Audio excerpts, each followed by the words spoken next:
Hey, Hello. what's up? What's up? Oh, So I'm a victim of a crime. It was only a matter of time. It had to be one of us. I'm unfortunate. It's very unfortunate. You're unfortunate? Is that what you were going to say? Yes, I'm unfortunate. Shit. Do you want to talk about it?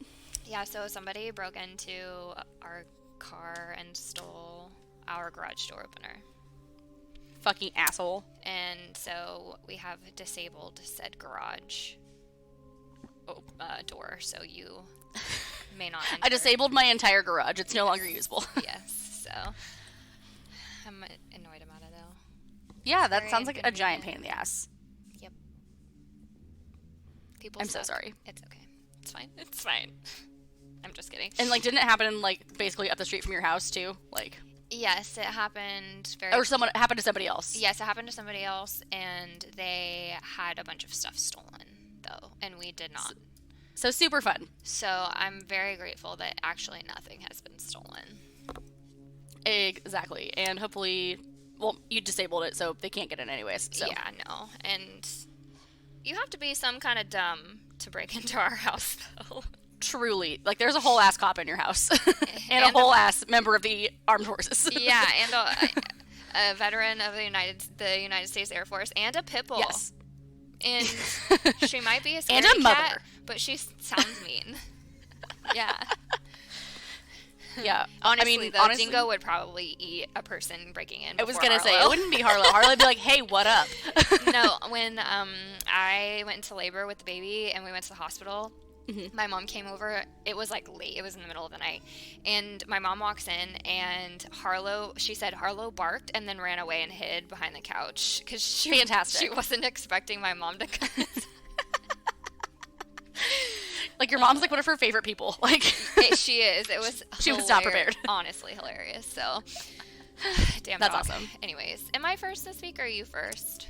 I check. think I'm first, but No, I could be mistaken. I'm first. Oh, okay, whatever. Yes. It's fine. I know. Yeah, because we talked about your McChickens. Shoot. That was at the end, right? Yes. So, McChickens. Okay. So mine All right, go is for it. it was a cold case and now it is not, but it's interesting. So Oh. I'm gonna go for it. give it to me. Okay. So December 20th of 1980. So that's like gonna be 40 years ago at the end of this year. Holy shit! Yeah. Wow. Whoa, y'all are old if you were born in 1980. Just kidding. 18-year-old John Riggins and Sabrina Gonzalez. Gonsalves? I got it. I went to a high school with someone who that was their last name, so I think that's the only reason I figured that out. Wow. Guys, so sorry. They Mom brain. vanished from Davis, California, which, for those of you who do not know, it is west of Sacramento, about 20 minutes. Isn't that like the cow capital or some shit of the state? I have no idea. I think I made that up, but I'm also pretty sure that it is also true. We'll go with it. Davis, California, a.k.a. the cow capital of California. Yeah. Maybe. Hashtag, we don't know. Okay, anyways. So, 18-year-old John Riggins and Sabrina Gonzalez Gonsalves, goddammit. vanished from Davis, California after working a performance of the Davis Children's Nutcracker. They were both freshmen at the University of California, Davis. They were supposed to meet up for a surprise birthday party for Sabrina's sister, Andrea, that evening. I'm having a hard time with names today, so sorry. Fantastic. You're so shook by the robbery of your garage door opener that you can't read. I am. I'm a little thrown off by it. And honestly, I would be too. And I've slept like ass for the last 4 days, so it's fine. Ugh, I'm so sorry. Dang kids. 2 days later, Riggins' van was found abandoned on Highway 50 and Hazel Avenue, about 30 miles east of Davis. Inside, the van was ransacked. There were gifts because they were going to Sabrina's sister's birthday party that evening. The gifts were inside the van, including a blanket that was intended for Sabrina's sister. They had been unwrapped and left in the van. Oh, okay. However, the investigators said there wasn't anything to indicate that there had been something horrible that had happened at that point, so they thought that they were still alive. But a few hours later, the couple's bodies were found about a mile away near Folsom Boulevard and Aerojet Road, I'm assuming in Sacramento, discarded in a ravine. Both of their throats had been slashed. There was duct tape around their eyes and their mouth. Sabrina had been sexually assaulted, and John had a head injury, so the investigators kind of thought that he had tried to protect her, and he was hit in the head. Oh, that's really sad. It really is sad. Investigators believed that they had a serial killer on their hands just because it was so gruesome, which, that's such a random crime to have happened. Yeah. The crime scene indicated some planning in the attack. The perpetrator had a sharp knife and duct tape with them, so that wasn't something that they just found. They weren't able to identify who did it, though. 6 years later, so 1986, a tip had police revisiting another double murder that had happened around the same time frame. 22-year-old Craig Miller was found near Bass Lake in El Dorado County. He had been shot in the head 3 times. His girlfriend, Mary Beth Sowers, had gone missing. They were a college couple, also abducted from a public place and killed execution style. However, yeah, it really is awful. Police were able to quickly make an arrest in that case and convicted the suspect, Gerald Gallego. Gallego had an airtight alibi for Sabrina and John's murder. He was in jail, so he couldn't have committed these. Yeah, so there's no way he could have done that. But it led police to an interesting theory, and they ran with it. So 9 years after this happened, 1989, David Hunt, Sue Lynn Hunt, Richard Thompson, and Doug Lanier were charged with these murders. Police believed that David Hunt had orchestrated the crime to throw suspicion away from his brother, Gerald Gallego. What the fuck? Yeah. But oh my god. So 3 years later, they're in jail. This is in 1992. These 4 people are in jail. Criminalists with the California Department of Justice were reviewing the evidence in John and Sabrina's case when they found semen stains on the blanket from the van. So they didn't realize this for 3 years? Yeah. No, this was a total of 12 years later. Oh my god. Yeah. So investigators didn't really believe at the time that there was any evidentiary value to the blanket. However, there was enough DNA to compare with the 4 defendants, and they didn't match. And so prosecutors I feel like that's so, such bad police work. How do you not notice that? But at the same time, in the 80s, DNA was not a thing. I guess. Yeah. So the prosecutors dismissed the charges, but by then the Hunt group, those 4 guys, had been in jail for that whole time, those 3 years. In 2002, Joel Davis's book about this case generated interest again. So this is a total of 22 years later. Jesus Christ. Yeah. They ran the DNA profile through the national database, and they actually got a hit. Richard Joseph Hirschfield. He hadn't even been a suspect. He had been serving time for child molestation in Washington State, and he had been actually convicted of a rape in 1975 in Northern California. So this is absolutely bonkers. Yeah. It was determined that Hirschfield had 2 friends who lived in Davis right across the street from the condo that Andrea and Sabrina shared, which is likely where he saw them. And that's where the authorities believe that John and Sabrina were abducted from. Several months later, Joseph Hirschfield, Richard's younger brother, was interviewed about his brother's whereabouts during the time of these murders. Joseph had a house near Sacramento at the time that John and Sabrina were killed, just a few miles away from where their bodies were dumped. A day after the police had interviewed him, he committed suicide by sitting in his car. He basically died of carbon monoxide poisoning. He left a note that said, "I've been living with this horror for 20 years. Richard did commit those murders, but I was there. I didn't kill anyone, but my DNA is in there." Yeah. His DNA... Holy fucking shit. Yeah. I am losing my mind right now. If y'all could see my face, every, layer that she, undid, I'm just, my jaw's dropping further and further. Yep. Yeah. Oh my god. It says his DNA was actually not found in the van, but he probably thought that. Right. Yeah. Investigators aren't really sure what role he played in the murder, and obviously they wouldn't because he died. Right. In 2004, Hirschfeld was extradited to California after he did his time for the molestation charge in Washington. Was charged with 2 counts of first-degree murder.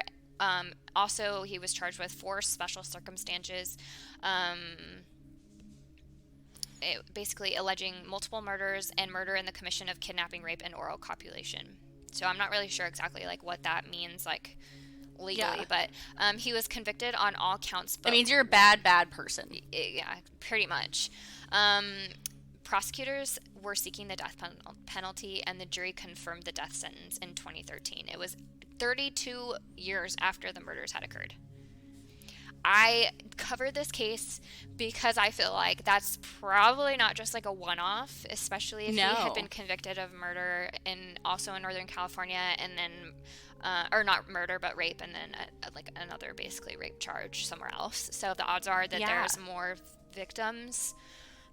Yeah, probably in some capacity at least. Yes, so either rape victims or maybe more murder victims, who knows, but...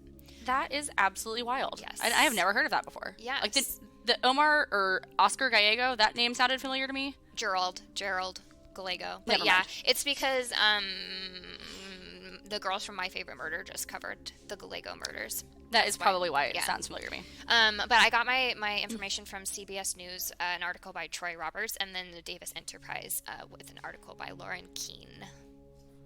Wow. Yeah, it's very sad though. They're such a beautiful couple, and you know they probably had so much going for them, and just some loser just happened just by chance. It's just like, what are the odds of that?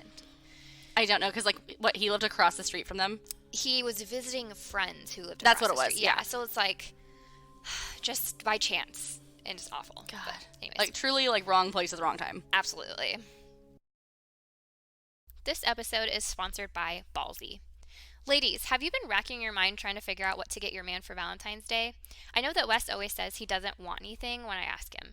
So this year I'm going to surprise him with a gift that'll be nice for both of us. Ballsy makes high-quality men's personal care products that help even the stankiest swamp ass smell fresh. I'm thinking I'll probably order the I'm Nuts About You gift set, which includes the following. It contains Ball Wash, which is an activated charcoal wash that's packed with essential oils and plant extracts. I'm sure you can guess where that's supposed to be used. It also contains a Nut Rub, which is a solid cologne for keeping your boys below as well as your full body smelling fresh. And it comes in 6 different fragrances. And last, but definitely not least, it comes with a bottle of Sack Spray, which is a portable deodorizing spray which is great for freshening up on the go. It's also perfect for your gym bag or after a workout or anytime there's no time for a shower.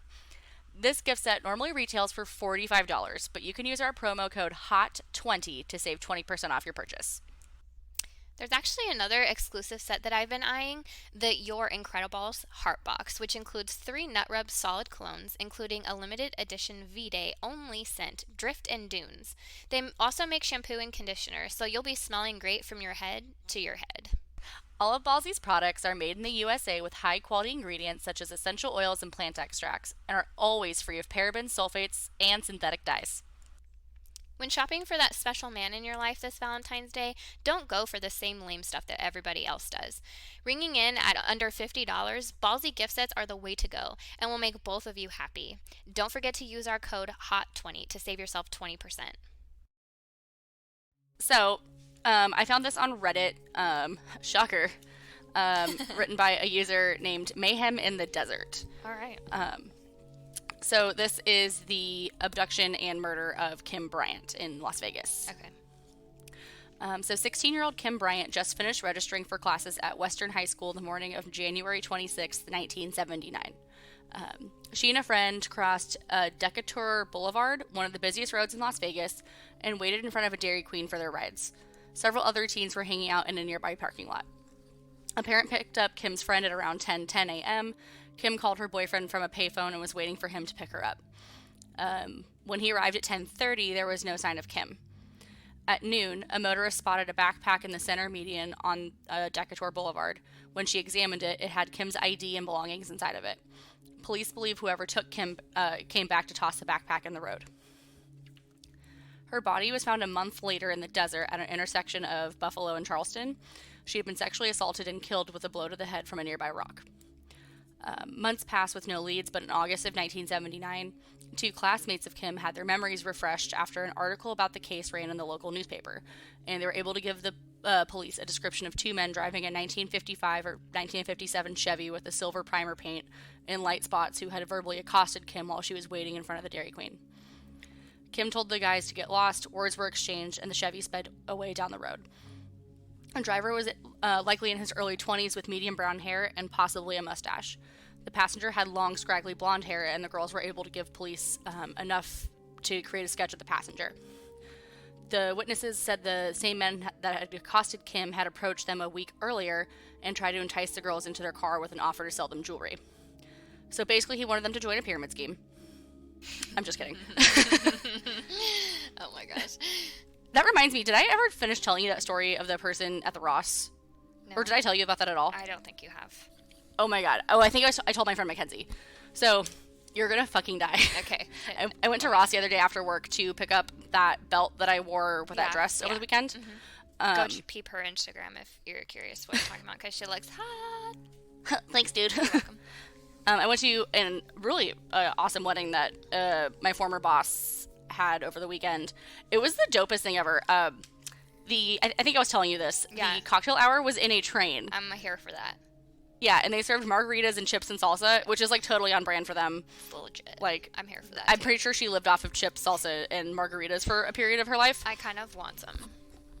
I know that actually sounds bomb all over again. Yes, it does. It was at this really cool place, and then the dinner was like Mexican food also. Yeah. And then they had like a donut bar. Ooh, I like that. Yeah. 'Cause I don't like cake. Yeah, like wedding cake is like normally just like kind of gross. Yeah. Like it's just And it's so it's never expensive. really that great. I mean, I will say I really enjoyed mine, but mine literally came from Safeway. So I don't remember. I don't know. I don't know if I ate I was kind of drunk at your wedding. Actually, I was really drunk at Same. your wedding. Okay, so anyways, I go to Ross to pick up this belt to wear with this dress that I'm going to this wedding, going to wear to this wedding. Right. And I always take a little stroll down the aisle that has like the, like coffee syrups and shit like that, because they usually sell those like sugar-free coffee syrups for like $3 when normally they're like $12 at like World Market or wherever.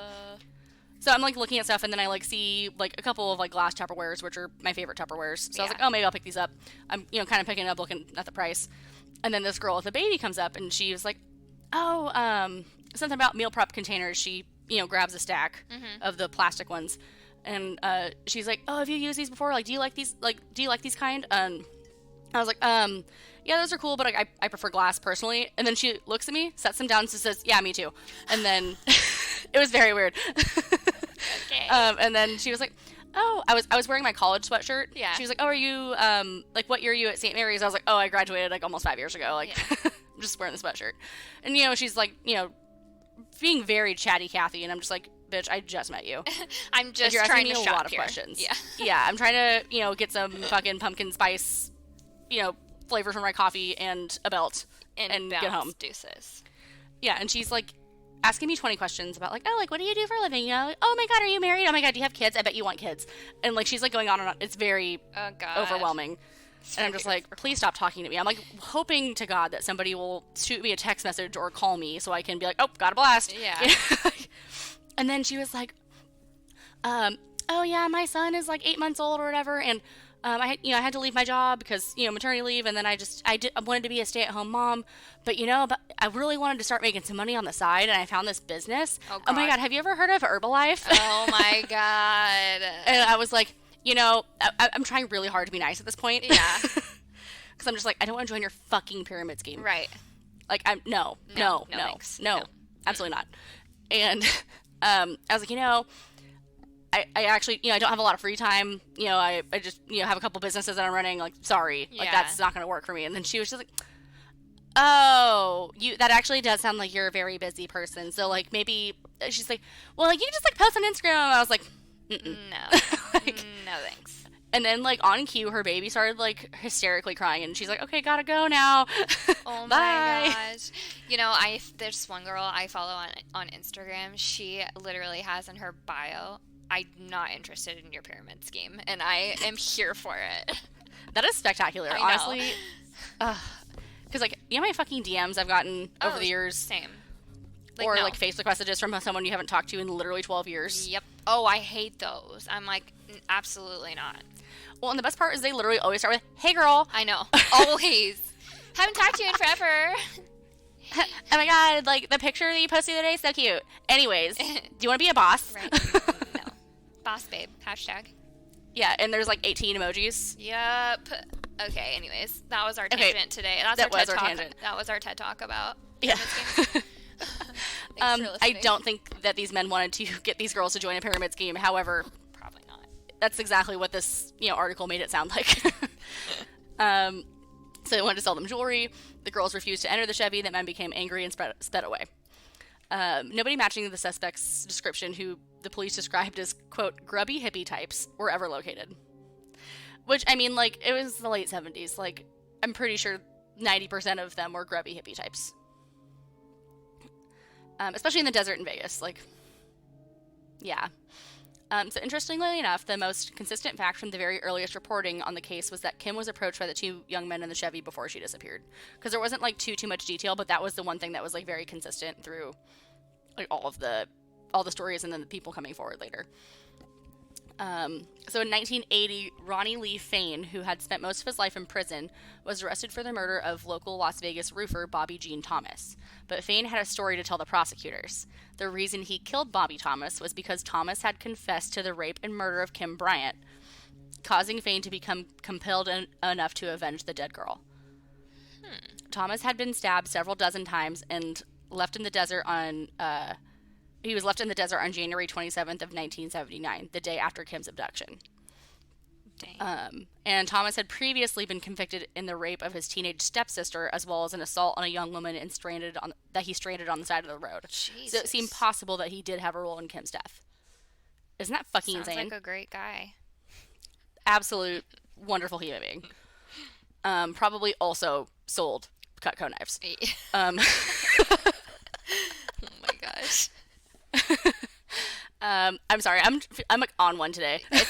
Like I said, keep it going. Fantastic. Fain had passed 2 different polygraph exams and his guilty plea was accepted. But the detective working on the Thomas murder case noted that some witnesses said that Kim was last seen alive in a car with 4 men, meaning that at least 3 suspects still remained. After Fain's guilty plea, he attempted to retract his confession and pled insanity. Another fact calling Fain's credibility into question is that he also stabbed another Vegas man several dozen times and left his remains in the downtown area of the city in December of 1978, so a month before this. Jeez. Yeah. This was allegedly as a part of an effort by Fain to establish a Manson-like cult in the Vegas area. Oh my gosh. Yeah. Fain may have just had a propensity for stabbing people. Because that worked really well for Charles Manson. 1,000%. Speaking of, and I was going to save this for our, like, fun facts thing at the end, but Yeah. I just started Helter Skelter on Audible. Holy shit, dude. Is it Fucking crazy? bonkers. I feel like it's one of those things that's just so, like, overdone, so I've never been super interested in it. You know, I hadn't been until recently. I had heard someone else, mention that they had read it, and they were like, holy shit, like, I didn't realize, like, all of the, like, ins and outs of things. Yeah. It's very interesting. Oh, okay. Well, I mean, I didn't realize that there was so much like racial tension. I guess Yeah. like there's so many like underlying things. I think kind of like with the Atlanta child murders. Mm-hmm. Yeah, it's interesting. Very. So when I'm done with it, I'll report back fully, but I just started Okay. it, and it's fucking bonkers. All right. So where was I? Oh yeah, so he just had maybe he just had a propensity for stabbing people, and an eyewitness to Kim's abduction, who police only described as a local prominent businessman, said that Thomas's Jeep was not the type of vehicle used to abduct Kim. The lead detective on Kim's case was also skeptical of Fain's confession and noted that the polygraph results only showed that Fain believed Thomas had made a mention of assaulting a girl, not necessarily Kim. Another twist in the case occurred when Stephen Peter Morin, a serial killer on a years-long cross-country spree, was linked not only to the Bryant killing, but also to the murders of 2 other Vegas women between 1979 and 1980. 18-year-old Susan Belote disappeared from a parking lot at the dry cleaners where she worked in 1980. Her body was found off of I-5 in Utah. Oh, She wow. was killed via strangulation. Months after Belote went missing, 19-year-old Cheryl Daniel disappeared in front of a Las Vegas supermarket. Her body was found just a few miles from Belote's body with a gunshot wound to the head. Police also found a macrame belt in Morin's storage that was similar to one that Kim had been wearing the day that she went missing. He also changed his appearance on April of 1980 after news broke of another teenage girl that had been abducted while walking along a street, raped, and left for dead in the same spot where Kim's remains were found, and she had survived. Oh, wow. She survived. Yeah. I can't even imagine. Yeah, The no, trauma thank you. of that. Fuck, I know. Imagine all the fucking therapy. Honestly. Yeah. Like, no, thank you. No. An ex-boyfriend of Kim also identified Morin as the man that accompanied Kim on a date to a skating rink about 2 weeks before she disappeared. He had made Kim so uncomfortable that she asked her ex-boyfriend for a ride home instead of leaving with Morin, but police never had sufficient evidence to charge him with Kim slaying. Even after his arrest, the head of the Las Vegas Metro Homicide Unit noted several other young women had been found dead in the desert under similar circumstances as Kim Bryant, calling into question whether her killer had remained on the loose after Morin was captured in Texas. If he didn't kill Kim Bryant, then it seems certain others unknown were involved in her abduction and murder. If that's the case, and given the murder occurred in 1979, it's possible that her killers are still free. It would be very interesting to see if any memories are jogged after all these decades have gone by. Yeah. Yeah. Isn't that wild? Yeah. It's so interesting. With, like, these type... Was there, like, DNA or anything with her? Mm-mm. It was just her own. It's just her what? Just her own. Like her Yeah. own DNA. That's a shame. That's not a lot to work with, is it? No, and her body had been out in the desert for a month, so Yeah. anything It's that could have been there is gone. That's terrible. Yeah. Well, So on that, bummer. and bummer. always a bummer. Do you have anything fun and fresh to share with everybody? Okay, it's not fun. I'm actually really sad about it, but I read an article that all the actors from Mindhunter were released from their contracts and that season 3 is probably not going to happen, and I'm really bummed. Yeah, I'm actually really fucking upset about that also. So, also, on another note, I've started watching Fargo again. So I watched season 1 a long time ago, and I remember it was really good, and I never watched season 2, and now there's season 3. So I'm watching season 2, because I do know it happens before season 1. So I'm going to watch season 2, then season 1, and then season 3. Interesting. I will report back. Awesome. Do you know if it's supposed to be like the movie at all? Or is it like related? I have no idea. I've never seen the movie. Neither have I. I was just wondering. I think it is. I think it is like season 1. I think it's the same, but I'm not sure exactly. But the actor from Sherlock, the guy who plays Watson, is in Fargo. Season I haven't 1. seen that, so I don't know who that is. You need to watch Sherlock ASAP. I'm gonna Google it because I know I need to know. It's on Netflix. I I think his name's Martin something. I'm trying to see if I can find it quickly. Let's see. Of course it's not. Oh, here we go. Martin Freeman. Yes. See, knew it. Oh, he looks Anyway. familiar, but I can't figure out what the fuck I know him from. Yeah, he's in. I don't know. But anyways, Kind of just like he's scrolling. Anyways, it doesn't matter. fantastic, and he's in it, and he has like, he's actually British, but he has a Minnesota accent, and it's fantastic. He is Oh, in that's The why I know. Hobbit. That's why you recognize him. Yes, that's definitely what it's from. Because you're a giant nerd and you like that. Whoa. I don't need this from you. It's said in a loving way. I love your nerdiness. I'm here for it. Exactly. That's why I am the founder of JZIT.